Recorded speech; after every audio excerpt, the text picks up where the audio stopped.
name is Emily. I'm Alex. And welcome to our pod. Yeah.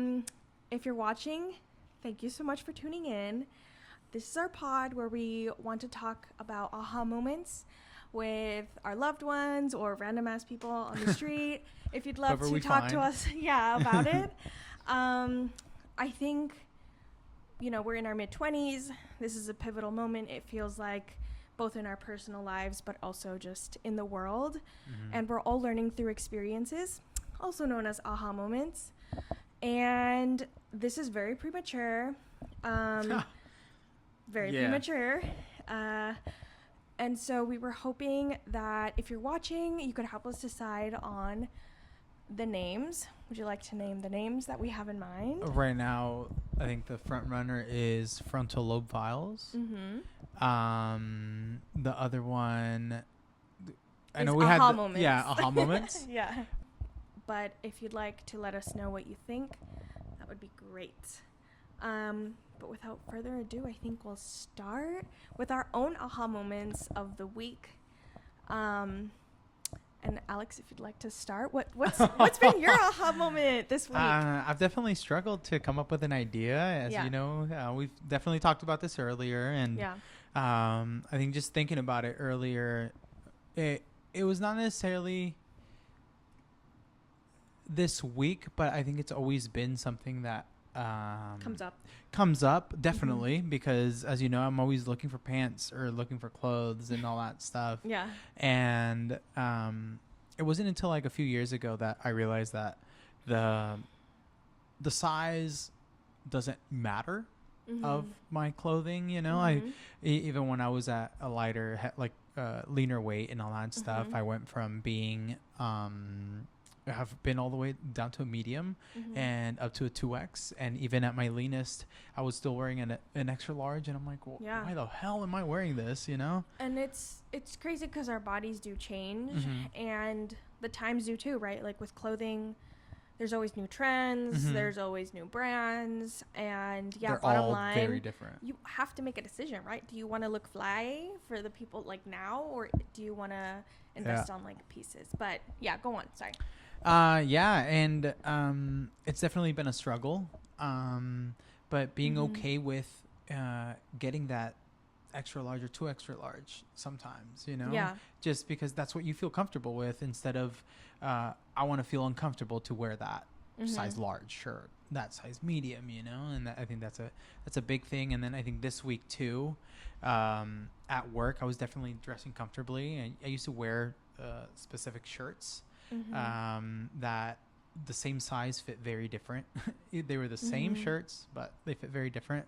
And I very much experimented with different t-shirts or button-up shirts, especially mm-hmm. the last few weeks at work. It's been getting nicer weather and all that stuff. Yeah. So I definitely like that I've been able to just wear more of my actual mm-hmm. clothing. So but just being accepting of it. Yeah. What would you say is your aha moment then? It's just being okay with the factors that we can control when it comes to like mm-hmm. clothing. I'm okay with my body too. I think mm-hmm. that's one thing that I struggled with, especially as a teenager. Mm-hmm. And I still definitely have my doubts, moments. Yeah, of course. But it's okay. Do you think there were lessons in your life that led you to this point of realization of whatever my body looks like is okay? Mm-hmm. Or has there been a specific moment recently that made you reach this point of like clarity? I think there's always been the support from family, from you, mm-hmm. Friends, that it's okay to be like how you are, and just it's always the conversation of no importa, like if the world is ending, it doesn't matter. Dude, fuck. Just kidding. But I think recently just being able to, I think I've just, the last few times that we've gone to like window shop, or a lot, or just shopping in general. I've been okay with trying on other sizes. And especially like the last couple of times that we went to like the mall, let's say. I was okay with trying different sizes, and I was genuinely surprised. Yeah. That it's just I don't have to stick to the same number or to the same size. And every brand is so annoying like that too, where yeah. you could be a certain size, right? You have this idea that you're this size, boom, you try this size in a different brand and it just doesn't work out. And it's really annoying, and what can you do besides keep it pushing, you know? Yeah. Or try on a different size. Yeah. You know? Well, that's great. Okay, let's think. Have you had an aha moment this month, or we're at the halfway point of the year? Oh, wow, yeah. So I think this is a good point to like check in with yourself. You could definitely ask me the same thing too. I just put you on the spot. No, I think what comes to mind right now,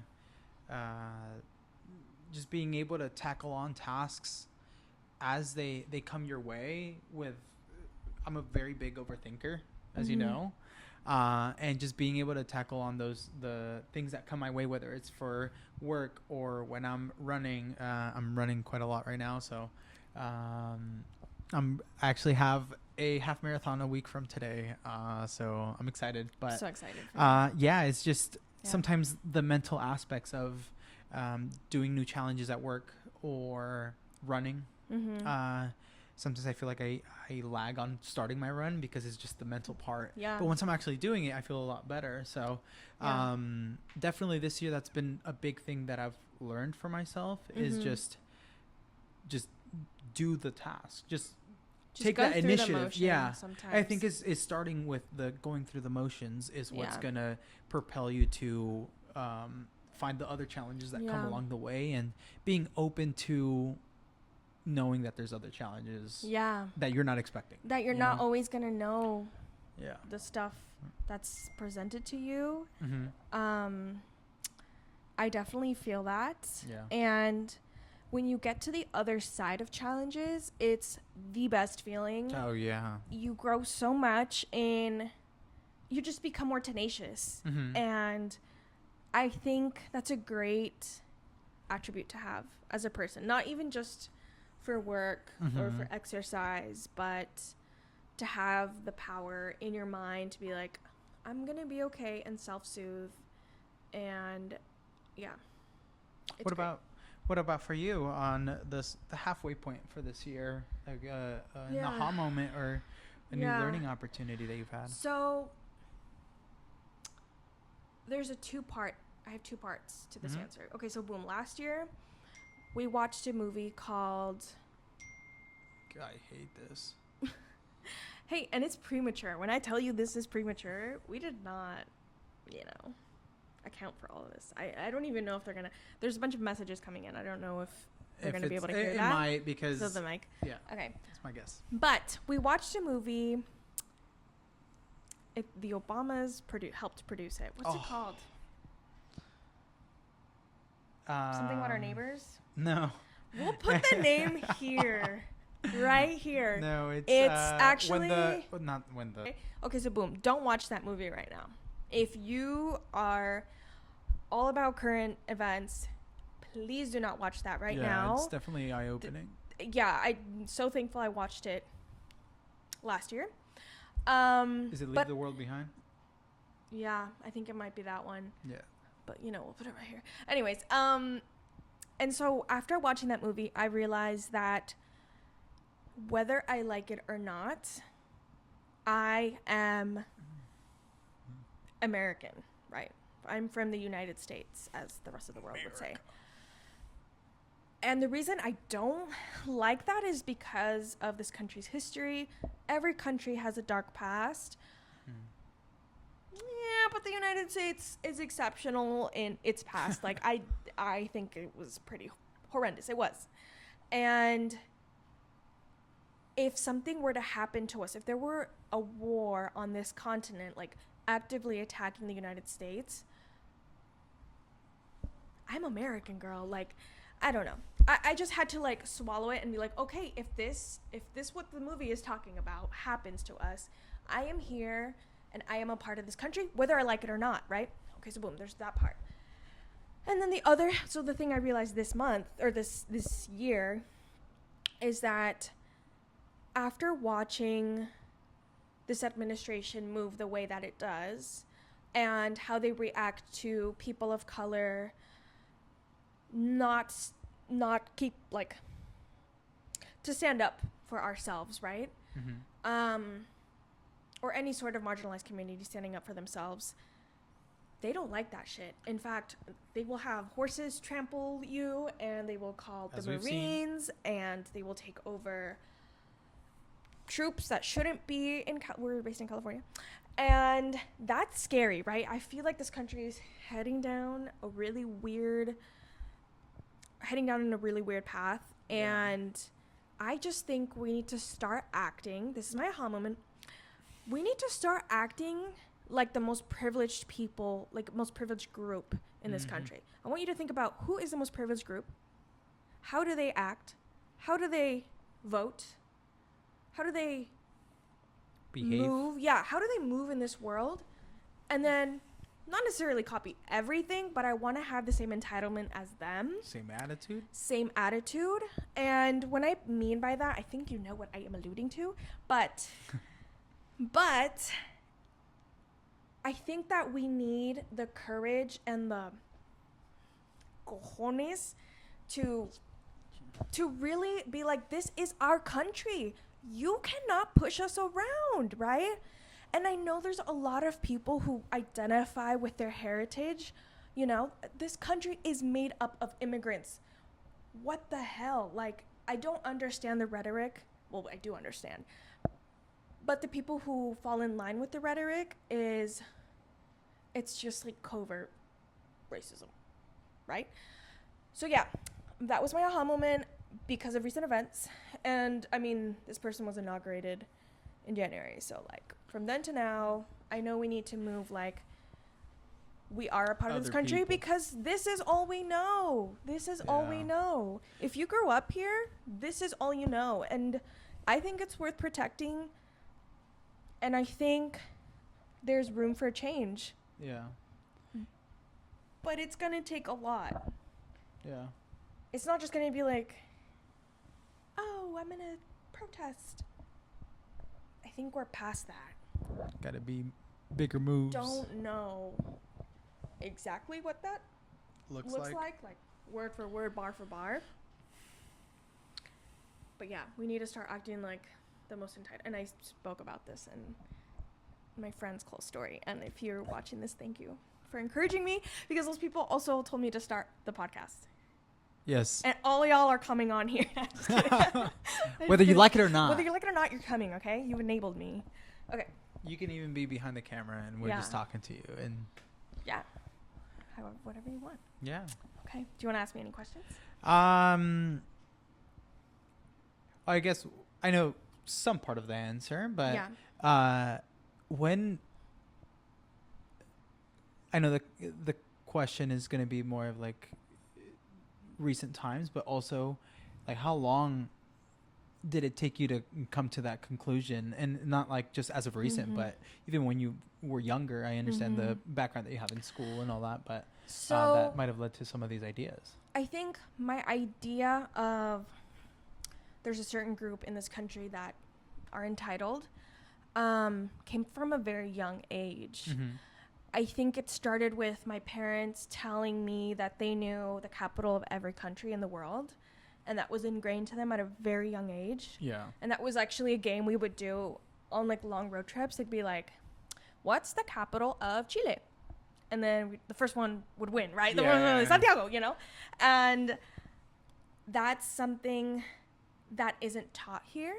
And so my parents knew that American exceptionalism makes it so you're only looking at U.S. history and current events in the lens of United States. Yes, it's all propaganda.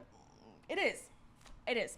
And I think at a very young age, I understood that when I talk to these entitled people, there's a misunderstanding of the world.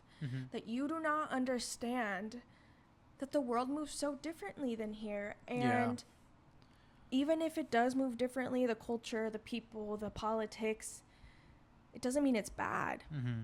And so I think I was very open to different perspectives on what human rights looked like, how much education should be valued, Mm-hmm. food, exercise, like everything.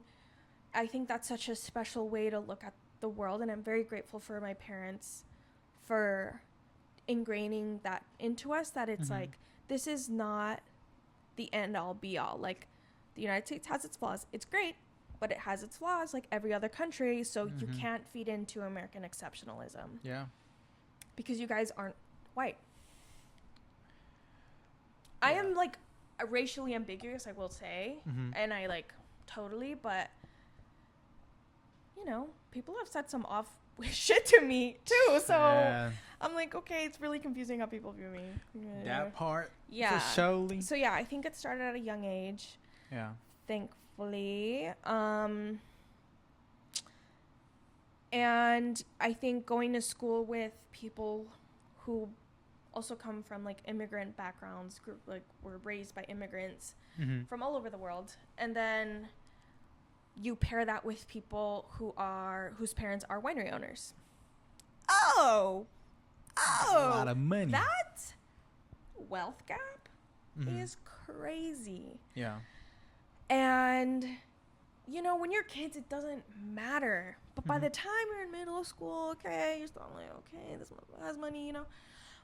But high school, Yeah. that's when people, like in Guatemala, they say caqueros, like the caqueros come out, y'all. The caqueros come out. And there was actually a lot of racial tension in high school too, especially when I was a senior, because that's when Trump won his first presidential election. Must have been crazy. I remember. So Mhm. with that, I was in my first year at the JC and junior college, and Yeah. I remember the high schoolers went on protest, Yeah. and like, yeah, some of my professors canceled class, and Yeah. it threw me out of the loop because I'm like, dude, this is really our reality Yeah. that we're going into, Yeah. you know. So it was Yeah. very different. Like, I always wondered, like, how was How that did shit in everyone- high school? Like, Yeah. especially senior year, so you're old enough It to know was that like, shit way more. yeah. And I have always been a history person. I've Mhm. loved reading. I love learning about stories. Hmm. And even I was like, no way Trump is going to win. No way. Even though I'm around these people who are caqueros, even though I'm around a lot of white people, I was like, the United States is not going to fall for this. This is crazy. Yeah. And Fucking so when it twice. happened, yeah, I was like, you know what? I don't know shit. I actually don't even understand it. And that is why I majored in political science. It's a great fucking story. No, I'm being serious. Yeah, I didn't remember you understand told it, me. so Yeah, I I was remember like, you told I me need that to that's bring it the down ring- for me winning because, cause. hey, even though I started it, it just comes down to rhetoric and the underbelly of the United States. Yeah. Everything that's gross and nasty is coming out on display, and we're all kind of like, whoa, we're heading down a weird path. Bad rabbit Bad. hole. But yeah, in high school it was there was, you know, Trump supporters, Mhm. and Calistoga protested. I know Napa high schools protested. Mhm. The community college I'm sure there's protests everywhere. Yeah. In St. Helena there weren't any. So I think I only had one class that following day, and it was Yeah. canceled. And yeah, I went home. Yeah. And I don't think I worked that day either. It was like weird because I just went home and yeah, I was like, what the fuck is this? Yeah, we're doing this little dance again. That's crazy. So yeah, I want us to all think about that.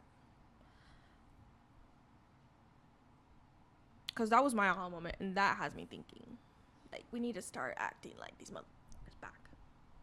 Just hey, if they don't move out of your way in the street, like why That should tell we? you something. Yeah. I think there's this. I've experienced that too. Well, okay, this is another aha moment, and it's connected, I promise. Okay, so boom. I go over to my parents' house, and I'm sitting at the table. My dad is typing vigorously on his phone. I look over to him, and I'm like, are you okay? Because he looked pissed, right? Man, he was like, yeah, I'm fighting with someone on Facebook. Pause. I was like, what? First of all, you have a Facebook? Second of all, what are you fighting about? We all know what he was fighting about. And I was like, whoa, I do the same thing. I fight with people online. Don't fight with me.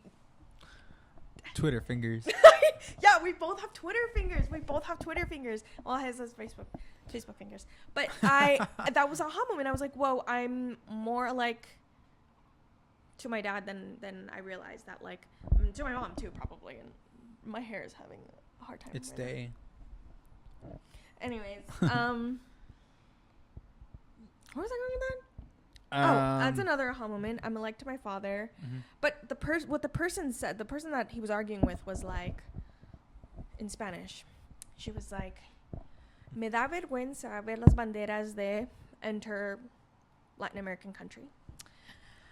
Están en casa ajena y tienen que seguir las reglas de ese país. And my dad was like, te debería dar vergüenza que tu país es un pedazo de y no haces nada. And then he was like, I got likes. I was like, me? He's like, I got me as fuck. Like, so. I got supporters. Yeah. Yeah. And I was like, people, even if you are an immigrant, you are entitled to have rights in this country. You are entitled. We need to get out of that mindset that que estás en casa ajena. Even if you've been somewhere for a year, and you, like 2 months, 3 months, and you've decided this is your home, all right. Yeah. Let's have some respect for each other. You know? En casa ajena mis nalgas, dude. Dude, for real, porque I saw a couple videos earlier today, and one of them was a kid nopalote en la frente, dude, like, and he was waving a Trump flag with his white friends, and the guy recording, he's like, where are you from? And he's like, I'm from California. And he's like, no, tu familia, dude, like, de donde eres? And he's like, I don't know, I forgot. And the guy's like, dude, like, qué vergüenza, you know, like, te tiene que dar pura vergüenza en lo que estás haciendo. Yeah. Because, dude, like, how are you going to move in the world? And that has to be some sort of delusion. I think at that point, the white people around you have convinced you that racism doesn't exist. Or if it does, it's not to you. Right? Yeah. A lot of people, oh my God. There was this report about, I think she might have been in high school, but this black girl who went to a predominantly white school, and I forget how she came to the realization that all her white friends were making comments about her that were very racist that I will not repeat. Maybe I'll put a link about that story. But she was in complete shock. I want you to know, Trump supporters, if you are not white, do not love you. They do not love you. Even if you think they're your homies and you've known them for such a long time, racism is ingrained deep into these people. It's a subconscious thing too. Like, obviously they don't people even do it know consciously. that they're being racist. Yes. Like, it's like their lens of the world is just so messed up. Yeah. And I want to have hope for people to be able to, like, come out the other side and be like, oh my God, that was horrible. But with a president like that, I really think they just enable each other. So, anyway, sorry to bring this down a bit. It's all good. It's part of this trial. Yeah. And just going into this, because I mean it goes very well into like, I mean where we live is very predominantly, yeah, I'd say it's pretty split, but big but there is a lot of people that still support Trump and his rhetorics and ideals and all that, which is crazy. And just hearing the comments that people make and say, like, with their chest too. And you know what that's it is just crazy. too? You know what it is too? Like, shout out to people who are protesting and challenging the people around you. Mm-hmm. I will say that our Latino community isn't exempt from being racist or sexist, classism in Latin America. Also racism. Yeah. But classism is definitely a thing. It's bad. Yeah. And so I feel like sometimes our community, I know our community only like pops out when it pertains to them someone that they know and love, you know? And I just think that we also need to start seeing ourselves in people that we probably have never come across their culture or, you know. I think that's where it comes to like morals of like basic morals of these people's kids are being taken away. Like, is that right in it? Like, doesn't in any matter capacity about their legal status. A piece of paper. A fucking an imaginary line that divides land. You know, is it morally right to separate them? Oh, no. But here are people justifying, well, they came here illegally.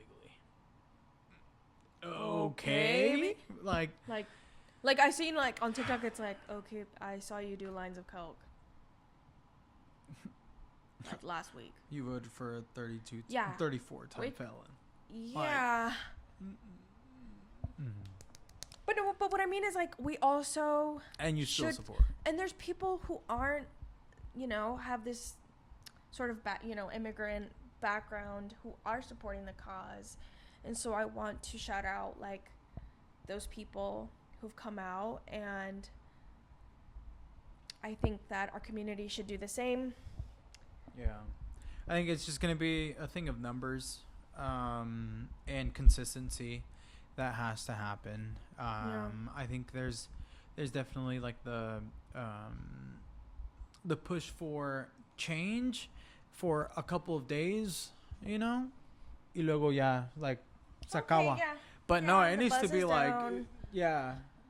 Bien seguido, or else it's I don't think there's gonna be much like change, and if there's no consistency in what we need. Consistency in the LGBTQ community's liberation, consistency in the Palestinian liberation, consistency in women's and men's liberation. Men need to be liberated. Free them from themselves and us and everyone. But maybe that's a topic for another day. Okay. So if you made it this far, thank you so much for watching or listening. Or both. I don't know. You turned it on, muted it just for the view. Thank you. Please help us figure out what the name should be. Should it be Aha Moments or Frontal Lobe Files? And if there's any questions too that you'd like for us to ask that follow up, you know, again, it's very premature. We do have a list somewhere. I know you have like a little notebook that has a lot of notes with things that we've brainstormed, you know. So again, we just really set up the stuff and press start record. So that was today. I'm sure there'll be some edits. Or just fuck it like this. This is how it is. This is how y'all get it. We get a little lazy. But, this was great. I love you. I love you too. This was fun. And if you have an aha moment that you'd like to share with us, let us know. Yeah. We love moments of read realization. about it, and then we'll see how, like, we can have a conversation about it. Yeah. You know? And see kind of pick at it. Not in a mean way, I don't think. I wouldn't anticipate. Depends. But it depends what it is. I don't know. I'm just kidding. No. I think learning should be. Like, and I think we definitely learn from, I think, what you said earlier, like other people's experiences and the trial and errors that, you sometimes go through that you wish you didn't, but it's always good for someone else to know so they Yeah. don't go through that shit. Yeah, we don't have to go through hard times to learn a lesson. Sometimes you hear a story and you're like, I don't want to do that. okay, noted. And, or sometimes it's like, doesn't have to be like a tough lesson. It could be something super light and funny and like, just want to chat. Okay. All right, chat. All right. Peace, everybody. Bye.